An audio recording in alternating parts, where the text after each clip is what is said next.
Now, later on, we've got Les Dawson and the Roly-Polies, names synonymous with Blackpool, the very bastions of the place. They're as familiar as the Pleasure Beach, which sells 47.5 miles of hot dogs every year. 1 million ices. Or Tower Circus, which has been going for the last 90 years. Now, with me, I have Norman Barrett, who's been the circus ringmaster for the last 23 of those. And first of all, Mrs. Lillian Thompson, whose dad started the Pleasure Beach. And you're both very welcome. Norman and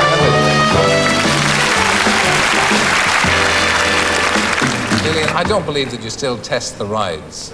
Well, not every day, you know, but all the new rides I usually go on with my son, Geoffrey. But can it be good for your health? I mean, 85 years of age, and still on all these death-defying rides. It's very good for me. It's invigorating.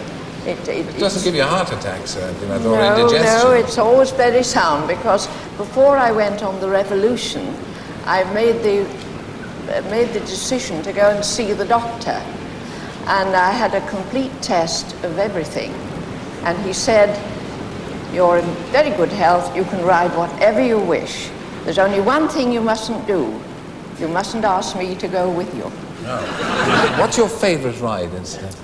Well, I always used to say roller coasters were my favourite rides. But now, since we've got this new ride, the Avalanche, I think I'm changing my mind. I think we actually have a film of the Avalanche taken from the front seat. What is it about the Avalanche that's so special? Well, it's a very, very smooth ride to start with. It's very speedy, and it's very invigorating. But I must admit, the first time I went on, in fact, each time I go on, when I get to the last little quick curve, I nearly always give a little scream. Yes. But I don't scream as a rule. You're only doing that for the benefit of the other customers, aren't you, really? So, just in case they're nodding off at boredom. That's the Avalanche. Do you not get dizzy when you come out of that? No, never, never. I'm a seasoned rider, of course. I've been riding all my life, you see. And hardened. I mean, what was Blackpool like when you were a little girl? Was it? Well, it was South Shore where I live. It was really very village-like in a way when I was a little girl. Yeah. And I could run about all over the place quite safely, and I did. But nowadays one has to be much more careful with children. Did you ever go to the circus when you were young? Indeed I did. I went to the circus many times. I'm sure I went when I was about 3 years of age to start with.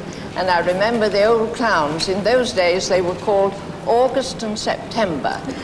And I remember them very well, but you're too young for that. Of course. No, he isn't. Norman's extremely old. He's been at it for an awful long time.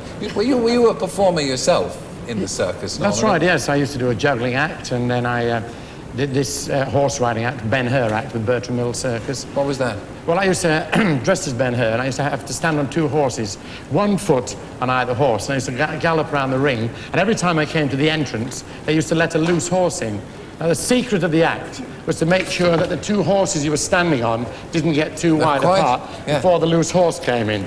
It's called Torn Between Two Lovers. Exactly. The Red Indians used to do it, put one leg in a sapling and go... Not quite as bad as that. Quite, but still a very sore thing if anything went wrong. Oh, yes, yes, made your eyes water, Terry. Yeah. What about the ringmastering? What's the special skill? What's the job about? It's a hard job because I have the day-to-day running of the circus. That's buying of all the animal foods, you know, the meat for the lions and the tigers. So the ringmaster's kind of producer, really? Well, I don't actually produce. I assist Peter J. at the start of the season. But then I have to, as I say, buy all the food for all the wild animals and the elephants, the hay, arrange the exercise times. And then each year, Peter J. engages different acts for me to present, and over the years I've presented elephants and horses and the budgies. Well, this year he's engaged... The budgies? The budgies, yes. And this year he's engaged some pigs for me to present. That's nice. So you're not exactly moving up market, are you? Elephants, then budgies, and now pigs? Oh, they're very intelligent pigs. What are you doing with the pigs? Well, they run round and change and stand on pedestals. No, they're very good-looking pigs. And if they don't work, of course, you can eat them. Thank you both. It's really nice to meet you. Thank you. Doris and Norman. Thank you very much. Thank you.